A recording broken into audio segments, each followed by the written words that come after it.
So we're talking about objects that can be powered by electromagnetic field. I believe it's one of Tesla's inventions. I can't be sure on that. It could even be Edison. Shit me, both of them could have created it. I'm not really sure. But overall, if you could generate energy from further away from your planet without needing to refuel, because there isn't exactly a petrol station nearby, even if you were to take oxygen and take some of the hydrogen from Jupiter, still wouldn't be enough. Possibly could be, but again, so we're understanding the magnetic field. So that if you could, theoretically could, charge a satellite, let's put a SETI. Is that IE? Yeah, I'm going to go Yeah, with I IE. think so. And If you could charge a satellite off of the magnetic field or give it power from the magnetic field, Jupiter's magnetic field is the equivalent of 6 full moons. If you could see it from Earth, being very small, it would appear to be as big as 6 full moons in the sky. That's how big its magnetic field is. It's pretty intense. Earth's not so much. But again, Earth still, from Jupiter's perspective, Earth is a lot more smaller, and there again, its magnetic field, well, probably generates around 1 full moon outside, all the way around its circumference. Very beautiful thing. But you can power devices off of it. But however, if you do this on Earth, and what's more, let's say if Earth has 100% magnetic field. yeah. Let's do it in percentages. So it starts at 100, let's say. Yeah. And then you start powering devices off of it. And this one takes 25% off the magnetic field. How much do you have left when you minus 25% off of 100? 75. Yeah, exactly, yes. So, and there again, if we take another 25% for some more technologies and then Earth-based technologies, how much more? Minus that off of, which you've got 50, which is off of 100. Minus that, and what have you got? 50%. What does that do? Well, what does the magnetic field potentially protect us from is our sun, known as the star. Interesting. Well, star known as the sun. And these belts buckle when there's CME, coronal mass ejection or ruption, either or. High energy particles come flying towards, also known as the solar flare, if we want to layman's term it further. And these buckle under that, but they also protect us quite a bit. Protect us, shades of grey, because not at the poles. And again, the more intensive this is, the more you get borealis, southern and northern, usually northern. Most people focus on northern lights, but I believe there are southern. And in some really intense radiation spikes, you'll begin to see a lot more even towards the equator as well. But again, what is that looking like that if we take the magnetic field and convert it into power, the Earth doesn't just generate more, it's maxed out at a percentage. So again, and do we know this for sure? No, it's just a theory that I put out there. You know, in some ways, we look at Tesla not getting enough limelight and everything else. Yes, we do see that in history, don't we? That just Tesla, poor, hard done by individual. Yes, sometimes we look at that troubled genius and wanted to be on their own. Again, we can't factor that in because did Tesla want to be on his own? Did he want to live a life like that? Probably not. I don't know. Maybe he found his ideas came a little bit more to him. But again, we could say troubled genius and all the rest of it. Or if he'd have been allowed to make his wireless power and everything else, what do we know now? What wasn't known then is that it can cause high energy power cables, let's say the pylons that you see, the big ones that stand up. They did build some houses underneath these at one point, I believe, and they caused, I don't know, whether it was directly or indirectly, there was a level of cancer. Brain tumors were seen to be quite increased. So, could you imagine having wireless technology everywhere? Not talking about mobile phones, that's a small scale. But talking about sending 240 volts to your house, do you know that could diminish your life forms and your species, and then you start, getting cancers in the beginning, but I'm sure that sort of your species is trending upwards in this sort of spectrum minus wars, minus everything else. And then perhaps when the wireless technology comes out, it dips for a long time. But perhaps, I'm pretty sure that after evolution gets its way, it begins to trend back upwards again. Certain things seem to be toxic. We see this with rats as well. Rats, arsenic. They've eaten a lot of arsenic. And now it's very interesting, really, isn't it, that it becomes a food source. Some of them survive after eating it. That's why it needs to be changed periodically, because if not, they could become immune to it. It's weird, isn't it? Certain things can become immune, but it takes a very long time to do so. Rats are smaller, therefore their breed ratio, therefore their evolution, their changes are much more quicker than humans. The smaller you are, and the shorter life expectancy. Daddy long legs is even faster than that. Bacteria could be even more quicker than that. Its bounce back ratio is huge, but it looks, wow, that's amazing. And some people might be like, let's try humans. Let's see if we can get humans to do that. Well, you live a lot longer. Therefore, it takes an awful lot longer, as opposed to a rat. We'll probably see it dip down and then rise up it goes. But again, we got to understand that the life expectancy for a rat is smaller. And therefore, what happens in that short amount of time, evolution seems to be at the same speed across the species. That's a very weird thing, isn't it? But it happens to be about your life expectancy. You live longer. If we compare it to a dinosaur, well, let's take a turtle. Well, how long does that live? 150 years, 200 years, 300 in some cases? 300 years. Could you imagine trying to get that immune to arsenic? It wouldn't work, probably. I think it would go extinct, to be honest, because it lives a lot longer, and therefore, do many of them survive when they hatch as eggs? Not really. A lot of them are food sources and get picked out, and only a few. When you think about it, a turtle comes on land, doesn't it, on beach, digs out, lays eggs, off it goes. You pretty much defend for yourself. In some ways, that's impressive evolution, really, that they don't need to rear their young. They seem to be born with this knowing, which I want to get onto on another video and keep it separate. So again, like when we look at planets, bigger the planet, bigger the magnetic field, smaller the planet. Again, that's not true with stars and all stars, but still, if we were to build a satellite, which could work well for humans, right? And we feed this satellite a load of carrots. I'm joking, all right? We don't feed it carrots. We just give it radar. But true story, by the way. I think that when they invented radar, they told the misinformation that went out here in Britain, I think it was a British invention, that they were feeding their troops carrots. And that's what helps them see in the dark. It's probably radar. Yeah, do you get what I mean? It works well, though. And there is some small truth in that carrot. When you eat it, it doesn't help you see, not technically. It helps the pigment, the colour of your eyes. And again, if it's putting better keratin nutrients into you, then sure, I guess it may be able to help you see as well. It's interesting, but through a different process, not because you're eating the carrots itself, you can get these type of nutrients from a lot of different nutritious food, to be honest. And again, does this help eyesight or not? That's an interesting thing. Remains to be answered. So rather than Earth being the testing grounds, which looks a bit like half an apple, does look like an apple, doesn't it? Yeah, that's good enough. Here's a bigger apple. More like an elephant on this one, with half an eye. So if you were to put the satellites, and let's say you did 5 satellites, 5 of them, that they could get their power. I don't know whether you know this, that most spacecrafts run out of power. And again, they're quite far away from the star. Jupiter gives out more energy than it receives from the sun. The sun is very weak influence the further away you go. Actually, technically, that's not true, and it is and it isn't, because Jupiter is very big. So, if you were a solar sail, there goes a few more pens. That's an awful lot of pens to drop. So if we understand, the bigger the solar sail, I think the more it grabs. Or from further away, closer, it's still grabbing that same amount, I guess, give or take.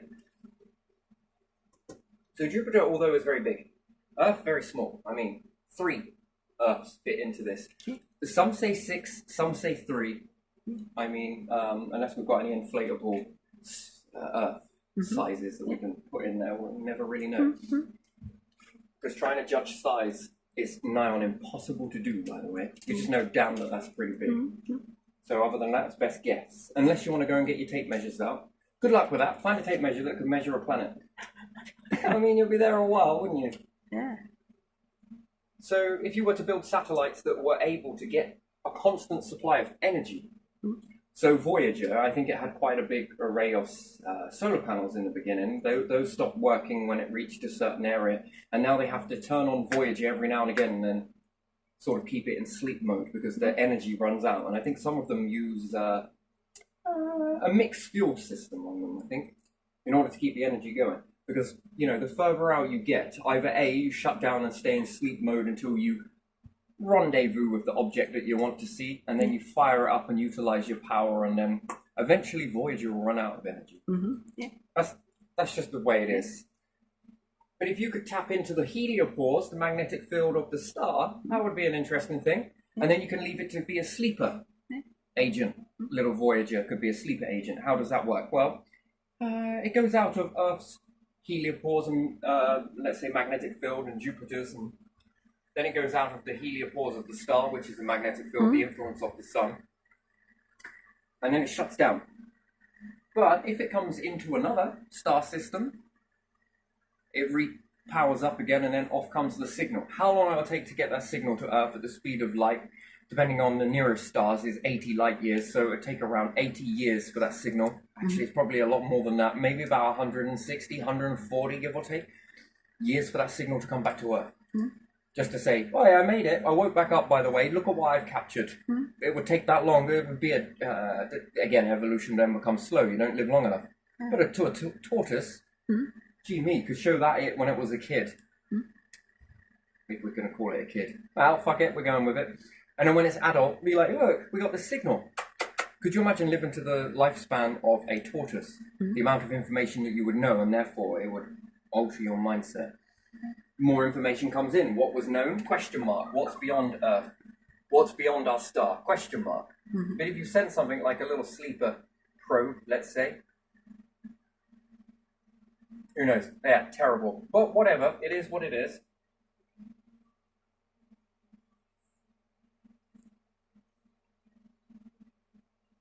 Got your little instruments on here. And even if you give it solar panels and send it from, let's say, the star's influence here, and then it starts to traverse. And then it reaches into another star system. Again, these panels can then come back alive. And then it's got a, well, the question is, can it send a signal from this and this, and it reach Earth? Because the signal level drops way down. You probably get parts of the information. Who knows? Personally, for me, but again, it's all about energy, yeah? If you were to drop satellites along the way that orbit around the star, and you were to send the signal to this one, but then send it to this one, and then send it to this one, and then send it to this one, and then to the Earth, you wouldn't need AM or anything else. You'd just keep Christmas lights processing it. It's all going to orbit around anyway, so by the time it comes and does another orbit round, you'd like to think that your little drop-off compartments. But again, how do you power something like that? Well, you would have to think forwards, wouldn't you, and say, well, if it actually come back around to this time and they all align, then we'll be able to bounce the signal back again. And we'd have to make it wake up. That would take us up until 180 years from now, X, Y, Z, and then you would be able to base it on what you think, which, yeah, oh, why not? You don't even need to do it what you think. Just get them to align together, and when they do, they then fire up on full cylinders and then starts getting the signal back from each one and then start sending it back to Earth. Nice. But again, it's still going to take a very long time. You shouldn't live long enough to understand it. Crazy, isn't it? But anyway, in the small term, let's say if we take one of these that taps in from Jupiter's power source, and let's say it's like 100%. Magnetic field, and you send a satellite that orbits here. Maybe it needs to do an orbit every now and then around Jupiter to recharge, and then here, and then we can do this moon, and maybe the same for this moon, Perhaps the same for this moon, depending on where it is at the time.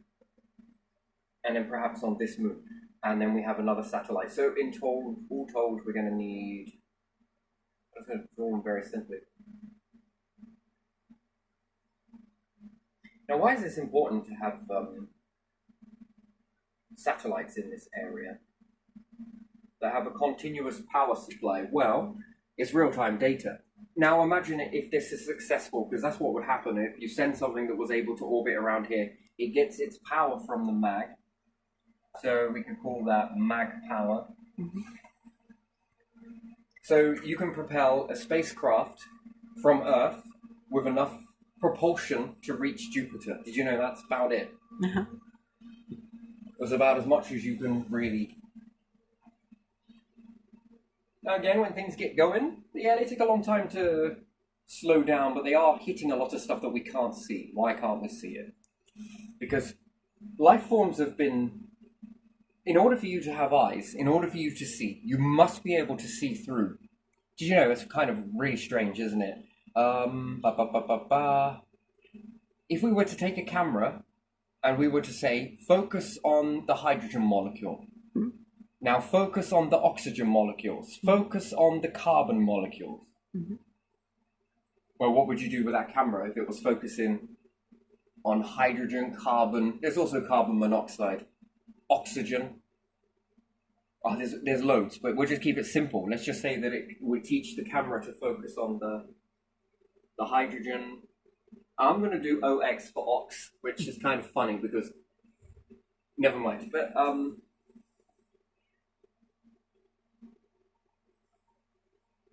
COS, COS. Let's have some COS for carbon. And then let's have some MOS for monoxides. Mm-hmm. So if we tell the camera to look at all of these objects, that camera would be pretty pointless to spot me a mountain in the distance. Because here's your mountain. Yeah. Nice. Beautiful. Let's give it a little eye in there. Nice. Kind of like that. And it's got all of this noise going on. All of this stuff. Yeah. Now, can we say that it's floating in the atmosphere? Technically, that's not really true, is it? Is it really floating? We're in a liquid, but we don't see it. What's this liquid made of? Well, a lot of these gases, carbon dioxide, hydrogen, oxygen, and then we've got carbon monoxide. There's many other things. Is there nitrate? Nitrogen? Yes. Helium? Ozone? Again, depends on where the lightning strike hits.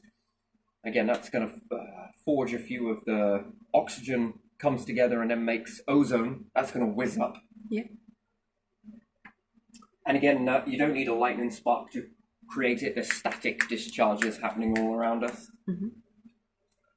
So all of these gases around are going to make a lot of noise, static in fact, that your camera will only be able to pick up on these gases that are close proximity to it. Now if they are whizzing in the air, and you will not be able to see the mountain because it's shrouded in all of these gases. Yeah.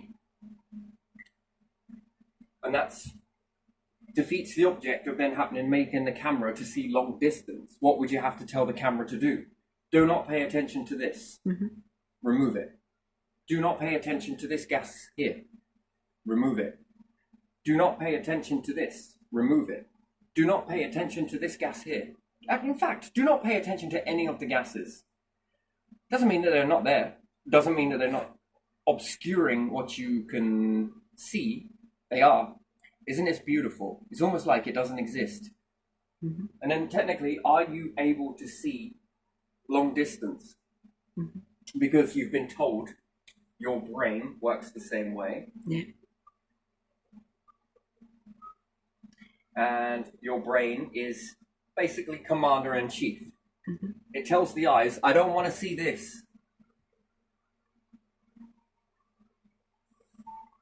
In order for your eyes to be made, it would defeat the object for your eyes to be made. Why do your eyes need to be made? To see long distance. Well, why do you need to see long distance? You know, these questions get asked in the evolution of serpents. Anything higher? something's got to tell your brain not to pay attention to these things, or to tell your brain to tell the eye not to pay attention to this and dismiss this data. Doesn't mean that it's not there, because quite clearly it is there. The moment it stops or these gases change, you die. Again, that's suffocation, right? Or being in an environment that's too airtight. Yeah? Without there being some mediator devices to exchange the gases for you, right? It's invisible to us. But it's not invisible to the body. The lungs see it, but the lungs need to see this to exchange these. The brain doesn't see it. The camera told not to see it. And it doesn't mean that these things have just moved out the way to give you your sight to see the mountain. No. Your brain is ignoring these things. So, could your brain be told to ignore other things? Could you imagine that? Telling your brain, programming your mind to not see grains of sand on a beach. The same way that your brain is told not to see these. And you could say that it's because it's so small, because it's so this, X, Y, Z. When we go to space, we call it that dark stuff. That we don't see it. Again, the brain has been told, okay, I don't need you to see this. I don't need you to see that. In fact, anything that is this small, do not look at it. Do not perceive it. In the beginning, I guess there must have been a conundrum of, there's a lot of this noise. You would say your third eye, yeah? Yeah.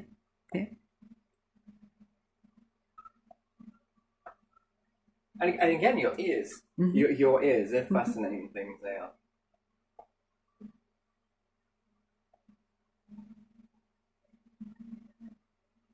Your ears do the same thing. They null out sounds. They cancel sounds.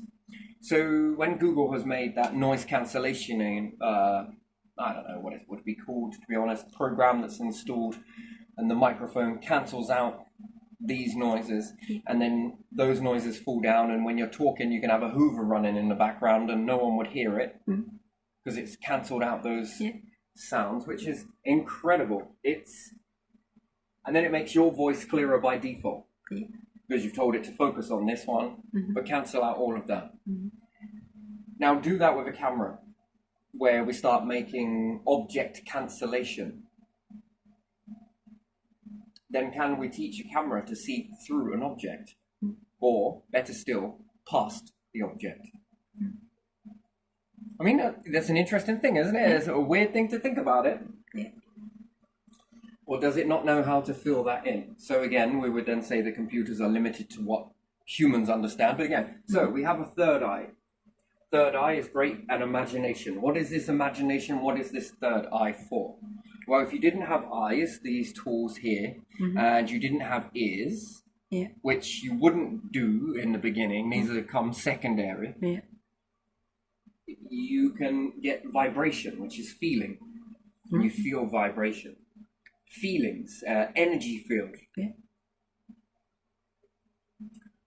I don't know what it is about this person, but they just feel X, Y, Z, whether good nor bad or whatever else it may be, just feels right. And some humans could say, oh, I got this really eerie feeling about traveling this way. And I trusted it, and then someone else walked instead of me. I listened to that instinct. People call it an instinct. And the other person went there and something bad happened. And you would say, wow, amazing. That is is that psychic ability? No, it's prehistoric ability that you have.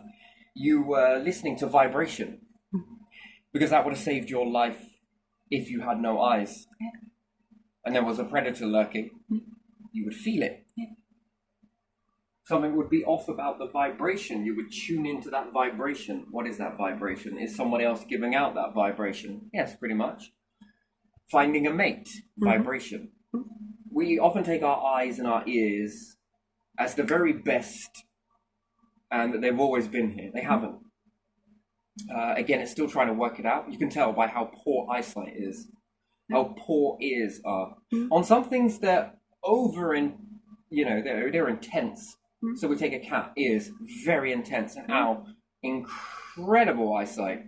Eagle, even better eyesight. But again, this betterness comes with shades of grey, right? You wish you could have eyes like this. Wish you could see this.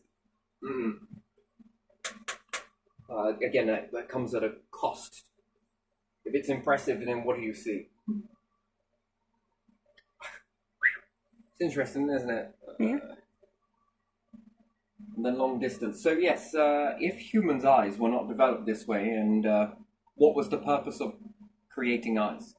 Now, if we want to put this down to a higher force, if you didn't have eyes, and you were unlocked, and you are designed to do something about your fate, and everybody else is around you, and the animals and plants and everything else, you know, we're also designed to learn patterns, these pattern recognition. If you could see all of that crap in space, and it is there, although you can't see it, but it is there, and you see from frequency here,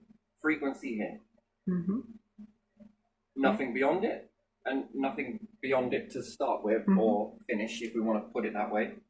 But you can see everything in this spectrum here. Everything else you can't see. Now, let's say if you could see it, would you know what planets look like? Would you know what stars look like? No. No, because you'll be seeing all of this data here. And also, what happens if you couldn't see anything at all? You had no eyes, but you had, let's say, temple, which is a sensor. Most animals have held on to their sensor information. You know, sharks, poor eyesight, poor this, poor that. But their sensors, their ability to sense is incredible. Elephants, eyesight is very poor, isn't it? Yeah, it's quite poor. Yeah. What do you think they tap into? So again, we can tell that elephants are quite latecomers to the adjustment, let's say.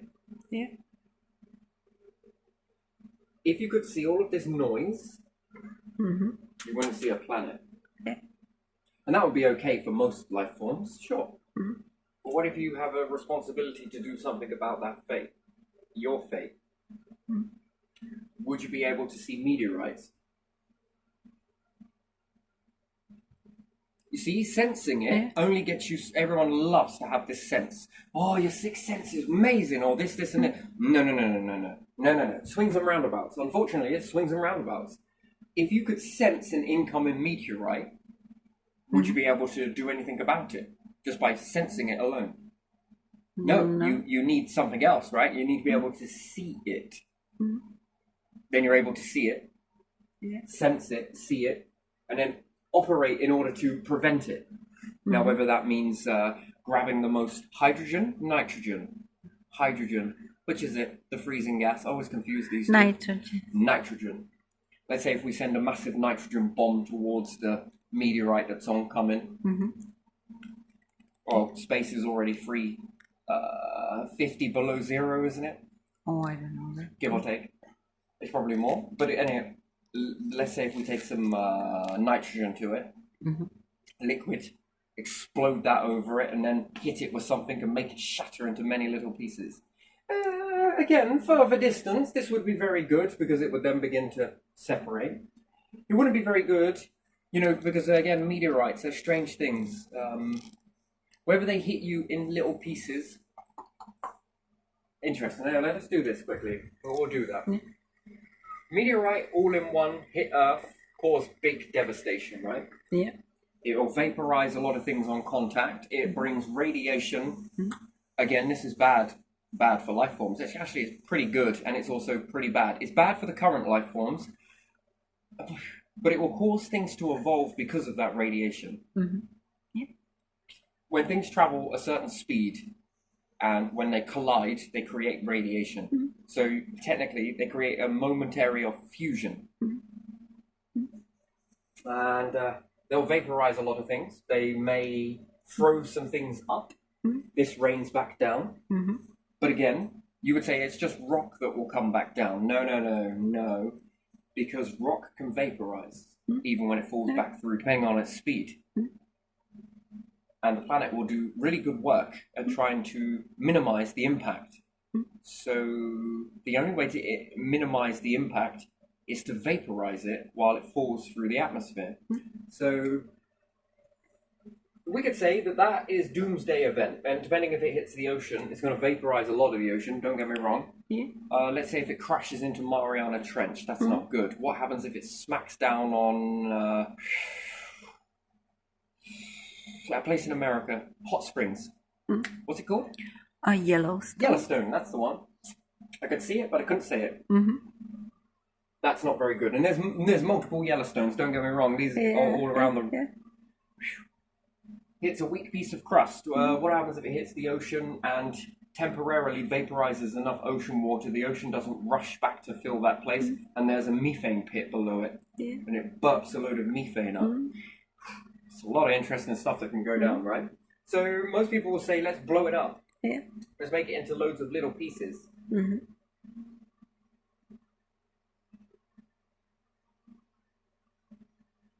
But there is a problem with doing that too. Yeah. If they don't scatter, and maybe they do scatter across the earth, right? Little bits will hit here, here, and here, and they're quite small, let's say. Small in terms of one large rock as opposed to multiple ones. These things, when they crash into the atmosphere, are going to vaporize. Yeah. You know when you see a meteorite streak through the sky? Yeah, I know. Depending on its color, gives you a composition, and sometimes they change color. Now, meteorites are a very intricate dance. They do it bit by bit, bit by bit, bit by bit, bit by bit. Each time it does, you know when you see that smoke, what appears to be smoke, the vapor trail, which is not really vapor, but it is, but it isn't, lead in the sky. That has just turned those elements on that meteorite, asteroid, whatever it may be, into vapor. You've just expanded your atmosphere. Yeah. And bit by bit, you begin to puff up, puff up, puff up. So although this hits all at once and causes a lot of things to puff and come down, this way is also just as bad because it begins to puff your atmosphere. So we've seen what happens when, and it's a good thing really, isn't it, that some people were taking some plants underneath the ocean pressure and were growing some things under the ocean and found that not only does healing occur quicker under the ocean, but also growing vegetation happens really well under that copious amount of pressure. Nature seems to deal with more pressure than it does less pressure. So if you take nature up a mountain, it's barren. Considering it's got quite a lot of the stuff that nature usually, I mean, gee me, it even grows in Siberia, right? Yeah. I mean, that's impressive. Now, whether it started off there or whether there was the plate tectonics. No. Glacier movement, which can move forests, by the way. It's an interesting thing. Even still, up mountains, you see very limited amount of growth. That's because of the lack of pressure. Nature loves pressure. So do life forms. You heal a lot quicker. If your hospitals were built under the ocean, you would recover faster. It's interesting, isn't it? Yeah, it is. So it indicates to me that nature come from a planet that was more bigger than Earth. Not by much. Which again, depending on how far nature can grow under the ocean, under that pressure, amplifying pressure, it would give you a rough idea of how big, because you could give it to a mathematician and they would be able to get you the formula from that of to what size the nature came from, a planet of what size, based on the pressure ratio. Gives you an understanding of how big a planet is versus its atmospheric pressure. It's interesting, very interesting. And if we break all of these up into loads of little pieces that hit the Earth, dangerous because it will puff your atmosphere. Make your atmosphere bigger. Yeah. That's pretty interesting. But again, you've only seen Earth in this moment here. Yeah. So but there are loads of meteorites that keep happening twice a year. Those micro meteorites. They are increasing your planet's mass. Although you see it vaporize and it didn't land and it didn't crash and it didn't smack. But it did leave smoke, which we could say elements. That it burnt it up hot enough to vaporize it, didn't mean that it disappeared. No, it just added a slight bit of atmospheric. And again, this is a good thing because our atmosphere slowly but surely leaches out. It's quite an intricate dance.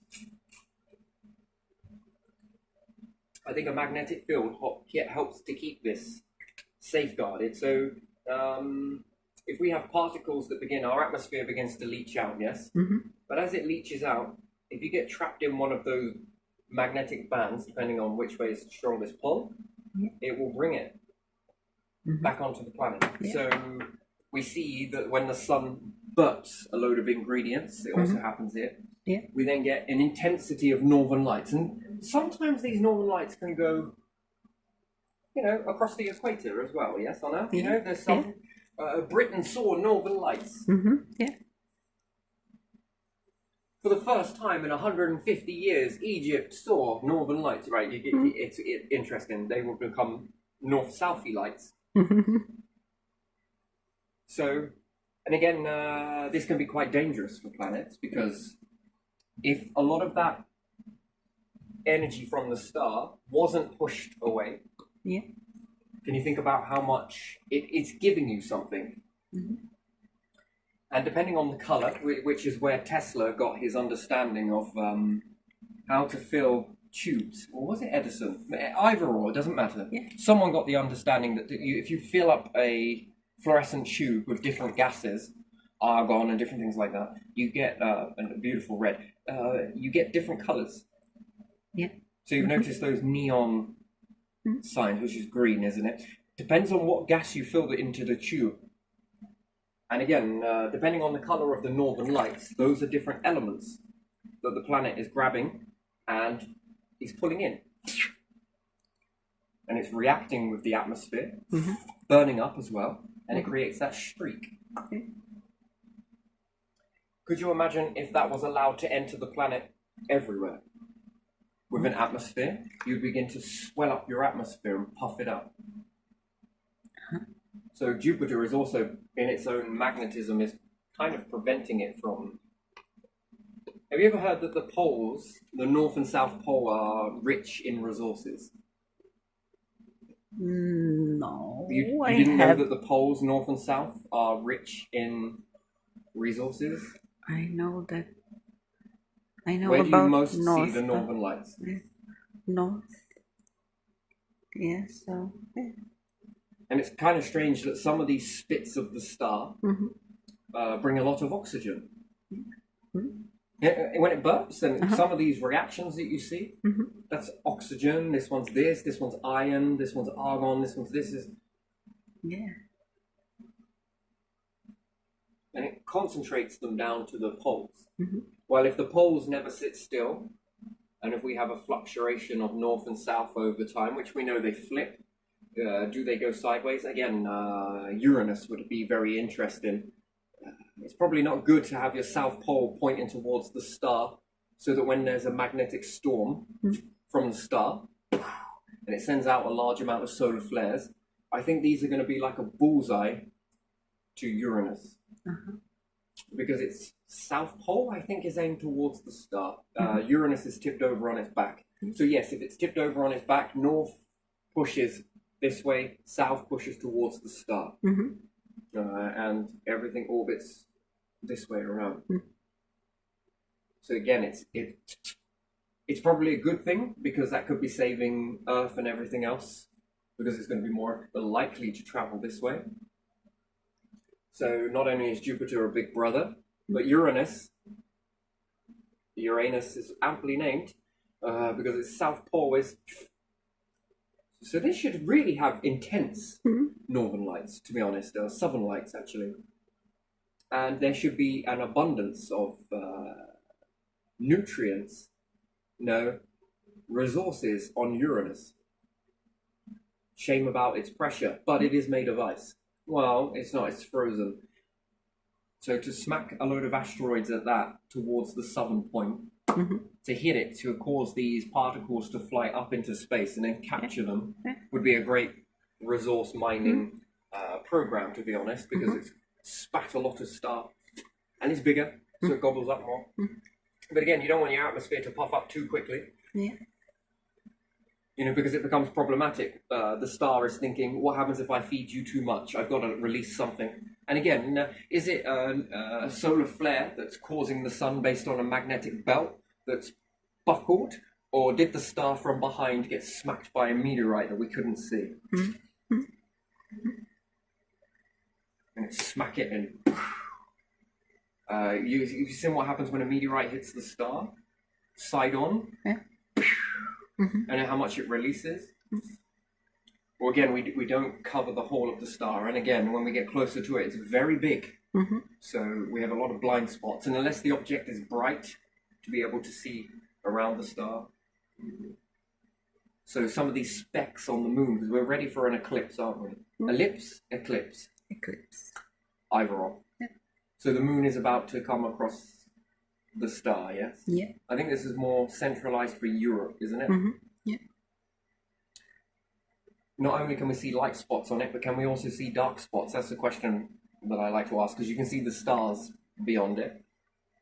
However, can you see dark spots on it? For any meteorites, asteroids that are oncoming towards the star from a different trajectory. Beautiful, beautiful. Anyway, yeah, so we puff up the atmosphere. Puffing it up, not a good thing. Because again, slowly but surely, you start to puff your atmosphere more and more and more. With anything but getting it to the size of Jupiter, could you imagine that if Jupiter had a moon, if it was the size of Earth at one point? Yeah. But its atmosphere puffed up so much it devoured.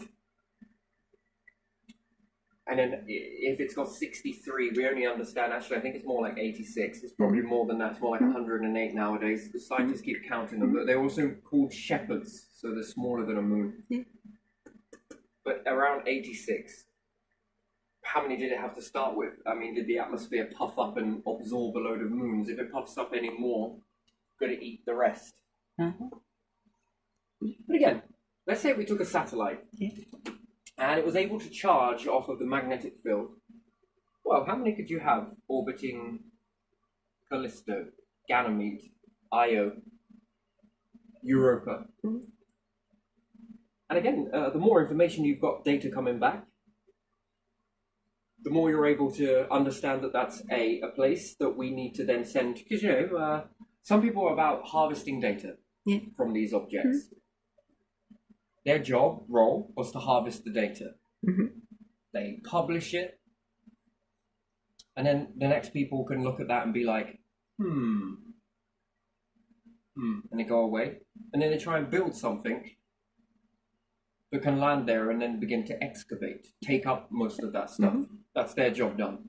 Then they post that alongside this. If we had more comprehensive databases worldwide, we can all help each other, even just if it's thought. To be able to build probes, to be able to find a way to mine, to be able to find a way to knock data, information off of the planet, to be able to collect it. Someone else is like, well, we can collect that pretty easy.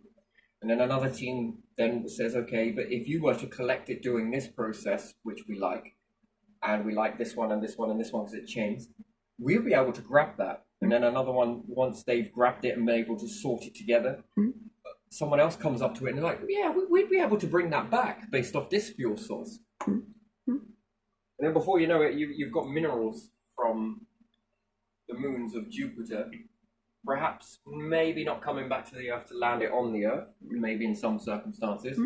It depends on what you're going to do with those resources. Are you going to send them back into space? Well, make a moon. Make your own moon around the Earth. So we've got our current moon, then we make our other moon, which becomes a factory or a storage facility. Think of Amazon, if you will, but think of it with all, like their warehouse, where they've got all different products. Could you imagine that with every single element that you could imagine? You also see this with people that collect seeds, where they go to a drawer and they've got multiple seeds in alphabetical order, where they've collected all seeds that are known in this particular area.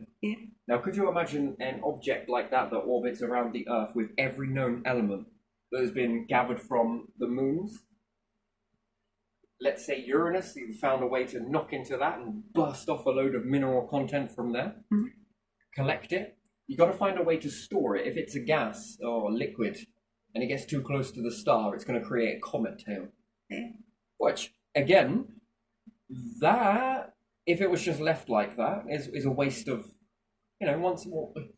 You'd rather deal with it once you know that it's going to do that. And could you imagine wrapping it, the comet tail, having a hoover behind it, a space hoover that sucks it up and throws all of that gas into a balloon, or pressurizes it and put it into a cylinder and collects it, and then makes this orbit. Don't need it, but don't want to lose it, because it's much more easier to deal with it that way on a natural process. This is thinking smart without needing to, because remember, energy, we're talking about energy. Yeah. To be able to power devices like that is going to be critical as it is. But could you imagine trying to collect all the small particles? So once the meteorite, has traveled and it's burnt off its comet tail, it's gone. Yeah. It's technically not gone, it's there, but you can't see it. And then what do you need to do? You need to make something very small that grabs molecule at a time, running around space, which is more of a pain in the ass when you could have just collected it while it was coming off as a comet tail and stored it and pressurized it. And then another one comes by. You don't need the energy. All you need the energy to do is take that gas that comes off the back there. Interesting. And then you store it for later for when you do need it. And then this goes into like a moon warehouse where you're able to go into this drawer. Oh, we got this gas. Oh, we got these gases, depending on how big it is. All of the hydrogen, this one. We collected helium, this came from here. We got this one. We got butane, if we have it, it's in this one. We got pieces of sand in abundance over there. You just keep going until you're not making a periodic table that you look at in a book. No, you've got a periodic table factory. And when they start to build up, maybe you don't know what to do with them right now. Maybe you only know how to deal with a few of them. And that's the part of the learning process, isn't it? As time goes on, with the more data there is, people can then think what we can utilize those for. What is the benefits of this? What could we do with this? Could you imagine that? Have an abundance of sand, because sand is abundant. And then somehow they found a way to add another ingredient into it that makes the glass, when it's heated, incredibly strong, that it's more stronger than iron. I mean, it sounds stupid. But again, they were already playing with this back in time. They've been trying to find ways to make this incredibly durable. What were they adding? Lead to it? Certain things that you haven't found that you then begin to bind with glass, and then it becomes incredibly, or at least if it gets a micrometeor, it self-seals itself, allowing the meteorite to pass through. Yes, it will ruin anything that it travels through on the inside. Anything standing in its way, unfortunately, will probably meet its demise. But other than that, the integral of the ship remains sound, and it's able to pass through that.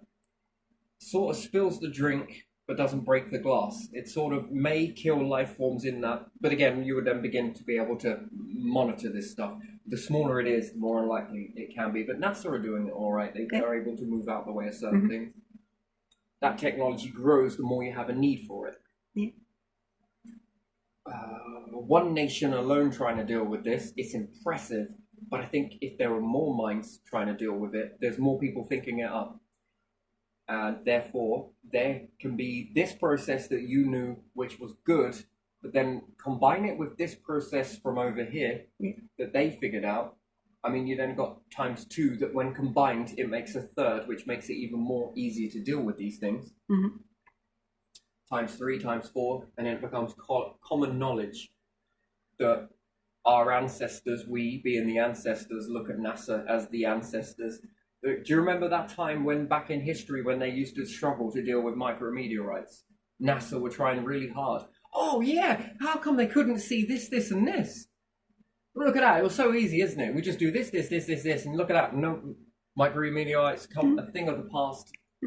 And only at this, see, we're already ancestors, but we don't realize it. That's if we continue to make it. If we don't, then we're not. But yeah, so in order for that to happen, you need a satellite that can charge up. But if you can take it from the magnetic field of a dupe, we are also learning the data about the magnetic field, whether it decreases the more we tap into it. Yeah. Which it doesn't matter at Jupiter, but on Earth, Mm. that is, we need to understand that. Mm-hmm. We need to keep ours for other purposes. It betters the technology of magnetism power, because that's a good thing to have, right? Install it on a ship, go from one star system, rendezvous with another one, and the backup power that was once dormant, a bit like a volcano. It goes dormant when you're in interstellar space.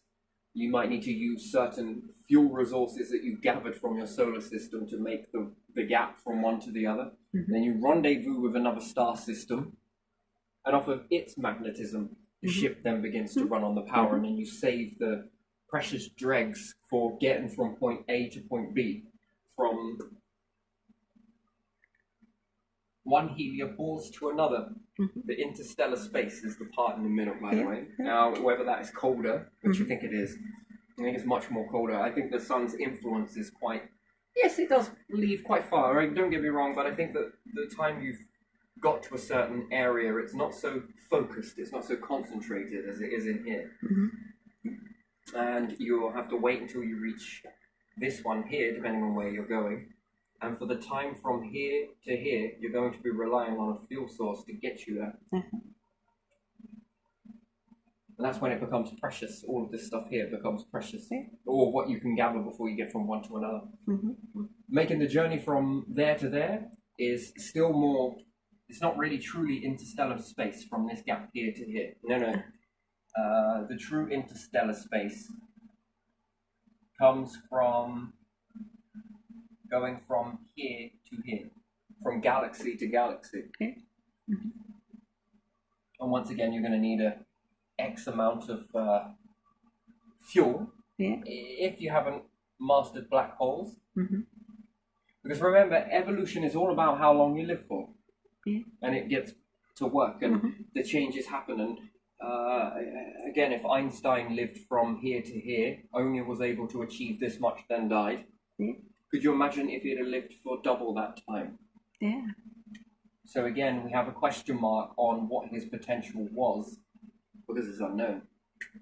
Because he only got from here to here, and even on that, that was a hell of an achievement for that many years. And most of it, he had to go through some bullshit stuff that he really did not want to go through. Let's be realistic. Some of the stuff he really didn't want to do, but life made him do it, right? Okay. So that's a lot of time that was wasted. And I think he knew it deep down. I think he felt it. So, and then we have, when we get old, we start to, Okay. run down and whatever else, and the mind isn't as great. So again, Einstein's time window was more like this. And that's what he managed to do in that optimal ratio. And that's what we know, whether this was his actual optimal or were there a few things that he was just being polite about that he could have done without. And then this time is burdensome, and this time is also burdensome, and he reached this much thought, but how much more could he have got if he'd have lived longer? Yeah. And if this optimal, which I'll do an O in there, Mm-hmm. Yeah. was more like, as opposed to that, the blue now becomes the optimal, and the white becomes the, let's say, still going to wind down and get old. At this ratio, you're going to be young at this ratio, and to be aware of all the things that you don't like, to rectify those things and get on your path that you need to be on. Again, that's definitely, so we go from human history of past time was this much was optimal, but now we go from the blue is the optimal ratio, and then how much more could he have thought up, could he have done? Yeah. And that remains a question mark. Mm-hmm. So basically, if the world would have got around Einstein, or if the world would have got around Tesla, to be aware of safety, we don't know enough data on this just yet. Could we put it over here? And I think that we'll call it a genius, yes? Mm-hmm. So we'll say Tesla's a genius, Einstein's a genius. I don't like using that often and a lot, because today's modern world of understanding that, it's all about trouble and this, that, and the other. And And I think that's a very important message. Troubled genius is quite a scary thing, really, isn't it? That we create troubles on geniuses. And it's almost like we get them to hold as many things as we possibly can to keep them down. Crabs in a bucket. But if we were able to unlimit their minds, take off the load off of their feet, what could they do that was more? And I think if you ever said to them, Tesla, this could be a bit dangerous to life forms. Right. So we're going to need some time with that. Do you think you could fill it in, but we're not going to okay this one? I think Tesla would have said, that sounds reasonable. I'll get on with something else. As opposed to jabbing him down because of these reasons, which then is going to make him kick back with some resistance. And then now you've got this tug of war going on, and really it would just be easier to just come straight to it. It's probably not safe for this. Oh, okay, what about if I layer it in here and do this, this, and this? Can I experiment on the small term? Yes, you may. And then, could you write that in layman's terms? Because I don't know whether you noticed. Layman's terms works here. Oh, yeah, sure, you know. And that still allows him to go on, and it still allows other people to understand that that could be a risky thing. Interesting. Einstein had the same thing as well. What was it? Also Da Vinci? Yeah. He also had the same thing. He had to do a lot of stuff he didn't want to do. Yeah. And again, if he wasn't focusing on that, unless he was doing that at the same time as doing this, doing that, doing this, but it's more so, we want you to do this. Now move over and do this. Now build up this for us. Okay, now can you do this one? Which again sort of channels it bottlenecks the... So yeah, why are satellites important? Well, the more you've got, could you imagine that they're going to orbit around anyway? Yeah. There's more data coming up. There's more data coming back to the Earth. They're tapping into an unlimited power source for as long as Jupiter's magnetic field is in existence. You just need enough energy to get them from the Earth to Jupiter. Have a few orbiting Jupiter as well, in needs be. And if we can power that using the magnetic field, because Jupiter's one is intense, don't get me wrong. It'd be like, just touch it and you'll probably be charged. Who knows? And again, a spacecraft doesn't really... Yeah, I think they tested it back in the 1970s, was it? Could have been. Maybe 50s, who knows? Well, they were testing whether they could get a probe through that area, because the radiation field might buckle the space equipment. The Pioneers went before Voyagers, didn't they? And you always need two, apparently, because one always fails, right? When you get to sort of that area. So, eggs in basket type thing. And again, it proved this with Cassini, didn't it? I think it was Cassini, wasn't it? Yeah, it didn't open up, was that right? The antenna didn't open, and one was trained European, wasn't it? FM, and one was AM. So the signal was bouncing, and the receiver was meant to grab the data at FM, which means straight signal from point A to point B. But it was sending it in, if you like, AM. So they had to teach it to move with the signal in order to mimic and that's how you can take FM with AM. With the signal. It's crazy, isn't it? But even still, if you'd had two, it'd probably, might not have gone that way, who knows, but, or maybe you'd have put failures on both, who knows, but these things always happen. And the antenna didn't open correctly to send the data back. And again, then it asks another question, can you send data from one to another that hits here, that bounces from this one, that bounces on this one, depending on the position of the Earth at the time, and send it back that way? And can you get some craft to go in between the orbits of the two? So it moves with you. Maybe even a bit of that Mars ratio in the sky, where Mars sort of moves backwards, and Mars is a swinger. It's sort of rabbit and tortoise. But even a satellite that does that in between you send the signal to this one, and then from that one to this one. I don't know whether it boosts the signal or not. I think it does. Yeah, nice. So Mars is definitely an AM signal. Mm-hmm. AM is medicine for Mars to send info. I'm pretty sure of it. If it's moving in that orbit, it's not quite that fast, but still. Mm. Oh yes. Oh, yes. So yeah, then you collect more data, the more, and then the more information you've got on these, and then it would be finding a way of making something go down, land, explore, bounce back up again. I mean, that would be awesome if you could do that all off of the magnetism.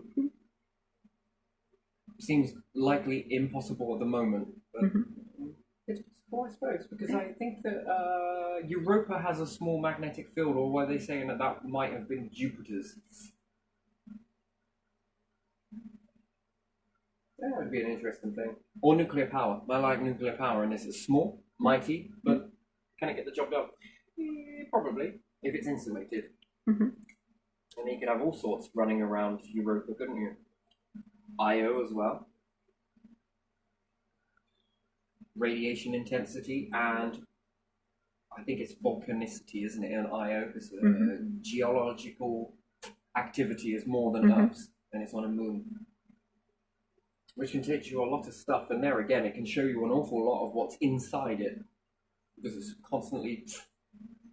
And if it works here, can it work on Saturn? Because it's got a lot of shepherds. Those shepherds seem very uniform to me. Don't you? Yeah.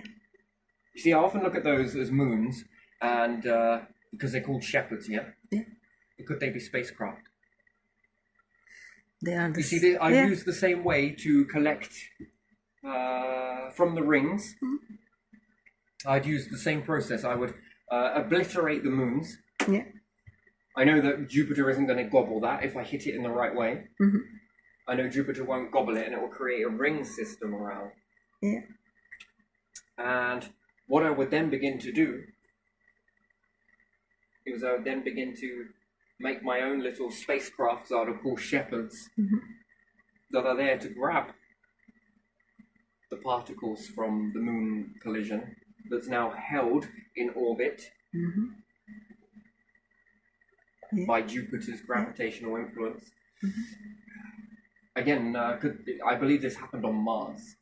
This is what caused Mars to no longer exist, and it caused its core to pop. Was because it had a moon similar to Earth. So if we take the Kuiper belt, the debris that lay between Mars and Jupiter, it's got those messy rocks there. If you grab all of that medium from there, and I think Ceres is there. Ceres, small dwarf planet, not really a planet. It's too small. If you collected all of those debris, plus Phobos and Deimos, which is Mars's two moons, and then you see this spread of rocks across the surface of Mars, if you collect all of those, you've got something that's equivalent. It's a little bit bigger than our moon, that would then begin to orbit Mars back in time. And I believe that this would have generated a magnetic field, because it would have caused the core to become very molten. All of the stuff in the Oort cloud get very hot in the beginning. And if they've got this process of stretching and squeezing happening, they stay hotter for longer. Because again, if you take a teaspoon out the drawer and keep bending it, it gets very hot. It will eventually snap.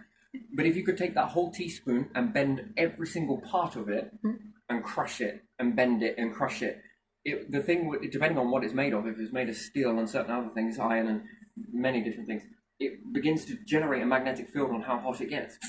It could be reacting with Earth's, probably, but I doubt it. It could be reacting with the stars. The Earth's could be reacting with the stuff.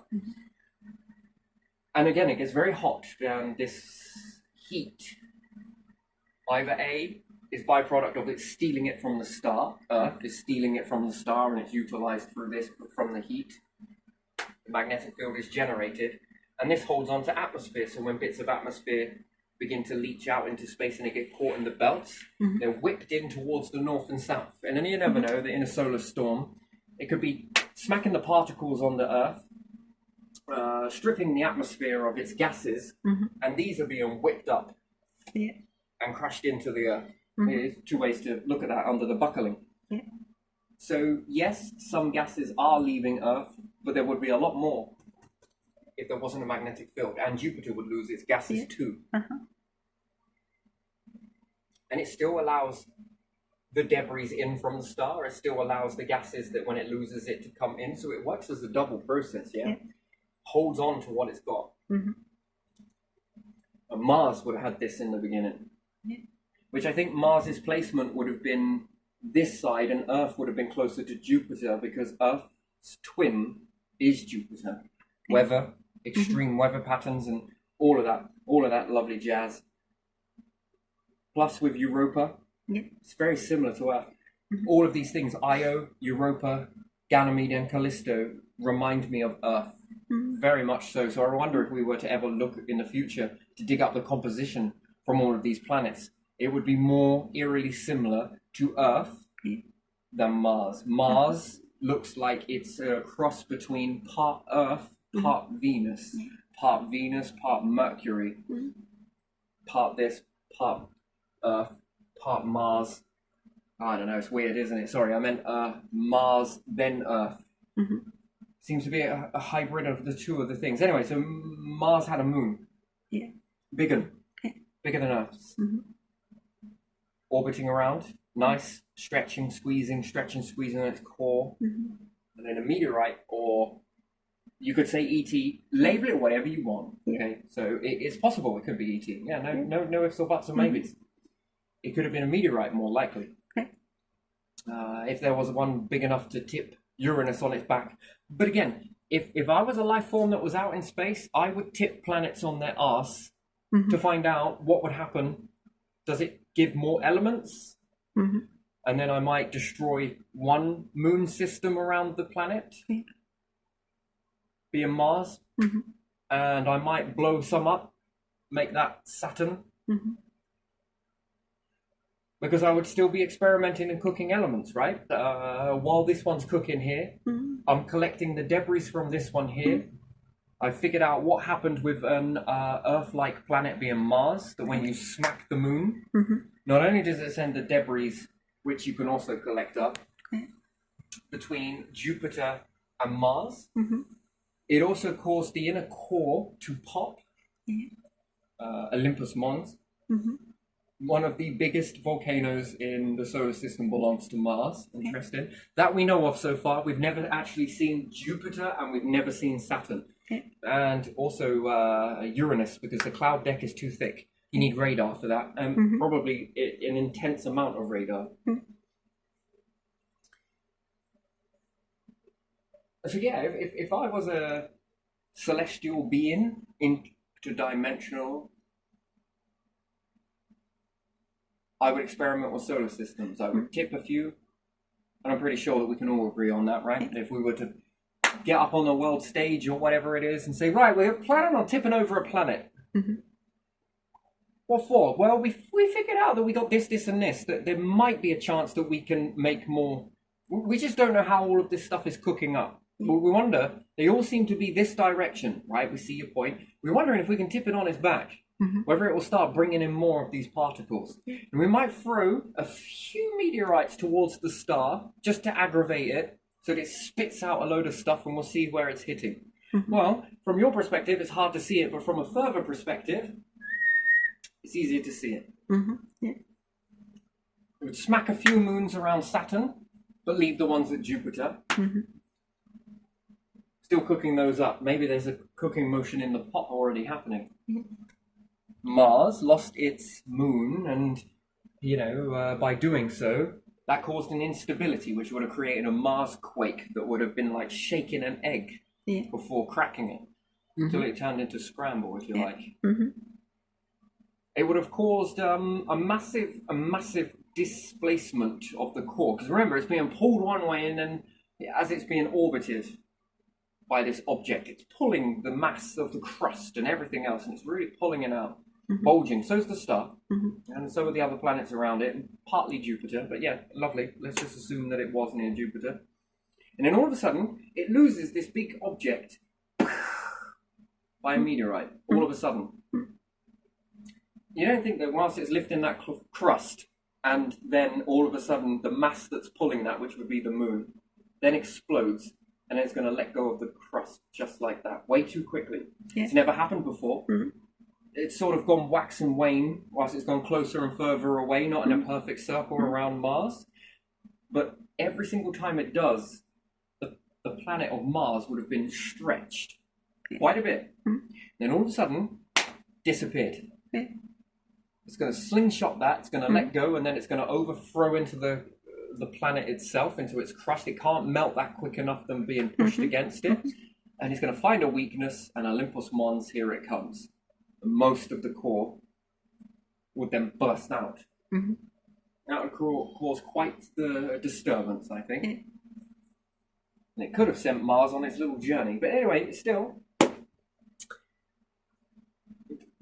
if you were life forms that were in space, you would probably order that to happen. Something that's far enough away, it's not going to involve you, it's not going to affect you. Maybe you get a few splinters, but you'd calculate very quickly by the time any of this even came to the Earth. It would have... The distances get massive. Mm-hmm. The further away from a star explosion you are, the safer you are. Yeah. Because the objects, as they travel, begin to get wider and wider apart. Yeah. The closer you are to it, you don't want to be there. Mm-hmm. All of those debris hit you. But yeah, they're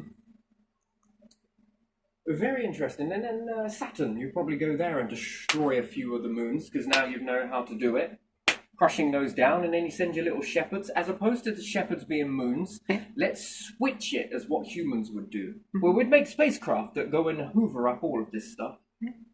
You'd hoover all of those up, and it'll all come together and get bigger and bigger, and in a nice uniform way. And then we'll group these together very carefully, and then you've just made a new artificial moon with resources. Lots of them. Easy to get to and already broken down. You didn't need to hammer it, you didn't need to dig it. First comes digging in the planet, looking for all these little bits of gold, and then mining this, and no, it'd be easier if you could just crack it like an egg, really, couldn't you? Get past all that crust, and you want the bit inside, the golden goodness, right? So yeah, this could all be done. Humans could do it, sure. So therefore, life forms can do it, absolutely. It can happen naturally. Seems unlikely. All of these events seem too unlikely to happen naturally. I mean, there's a lot of events, right? Planet tipped on its side. All right, go on. A nice ring system around the planet. Jupiter also has a ring system. Neptune, Uranus. Did you know they've all got ring arcs? Caroline Porco was the one that discovered those. There you are. Credit to her and the Voyager team, Imogen team, and all the people that built Voyager. So America. But Saturn? You know, if you think they were all going to fall into the planet, yeah, I don't know about that. Because that would be like saying that the moons might. All of the moons, even Earth's moon might. You know, fall into the equator one day. I think there's a push-pull ratio in this dance. There's always that push and pull. The same with the star, the push and the pull. And then the star with the other stars, but not also the other stars, but also the black hole. The sort of octopus fairground ride, if you like. The push and the pull, and then there's the distance between one another, the push and the pull. Yeah. Interesting, but still, wouldn't you do that? And then once you are able to do that, think of it on a larger scale. If there are more humans, you would then be popping stars the same way, and then using the orbit of the black hole to keep them in line. Makes work a lot easier when you figure it, doesn't it? Do you think about what you can mine? After all, what are we here for? Well, your brain didn't delete these things for no reason. I think it's obvious why we're here, but in a not so obvious sort of way. I think it's obvious that we're here in a is it or isn't it. I think these are training grounds, if I had to look at it. We're being tested. Not by each other, that doesn't... Well, we are as well, but still. No, the genuine tests are here. Do you want life forms that are capable of giving these gifts and amplifying them in a good way or a bad way? Depending on what the plan is for after. And again, when the more you look at it, it becomes more obvious. I don't want to bring it into this video, but it's where I want to go on another one, to be fair. But yeah, if we had a way to tap into the magnetic field of Jupiter, we could get an awful lot of data. And in with this data, I mean, they're pretty moons, but they're great, wonderful. But I think they would be much better if they were grounded up. And then what could they be converted into? Could we build ourselves another Earth? And it sounds like such a monumental task, doesn't it? Does that sound huge to you? Yeah. It's actually not. It's really simple. Earth is complicated. Yeah. Earth has a lot of nuances that some are good and some are not great for life forms, especially humans. Building your own, you take what works, collect it all together.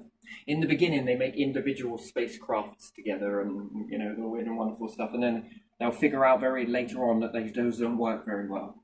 So they need to make something else a little bit more thought out in that way, which is good. It's whatever gets you on the step, you know.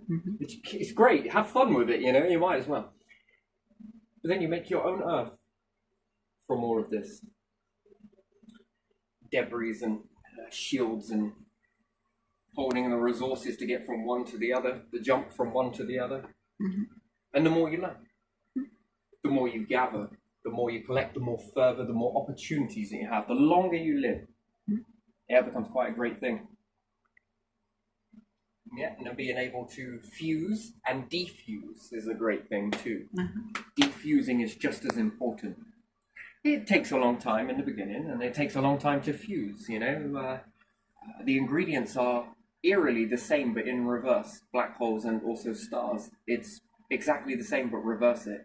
Interesting, really, isn't it? Yeah. You need a lot of ingredients, be in space, a vacuum, cold temperature, this, that, and the other. They both need each other. And both create each other at the right time, at the right moment. It triggers a chain of events that trigger, and both of them trigger each other. Interesting. And you could say the gas is the neutral ground in between. The gas cannot exist. So it's kind of a 3 ratio. This one, gas. This one, gas. This one, gas. It's beautiful, isn't it, really? Both are needed. All are needed, but both are needed to create the other. Gas is the neutral, the sort of the bond that bonds them together, a bit like the CO2 with the bonds. Life forms, bacteria, the bonds, the bits of glue that hold everything together, which also hold the gases together, yes? Memory, retaining memory, holding on to memory. You know, it's easy to get carried away in life, isn't it? To think that we're not here for any purpose at all. We're just here because it's a fluke. If that's easier for you to deal with, then that's your thing to believe, and you can believe whatever you want to believe.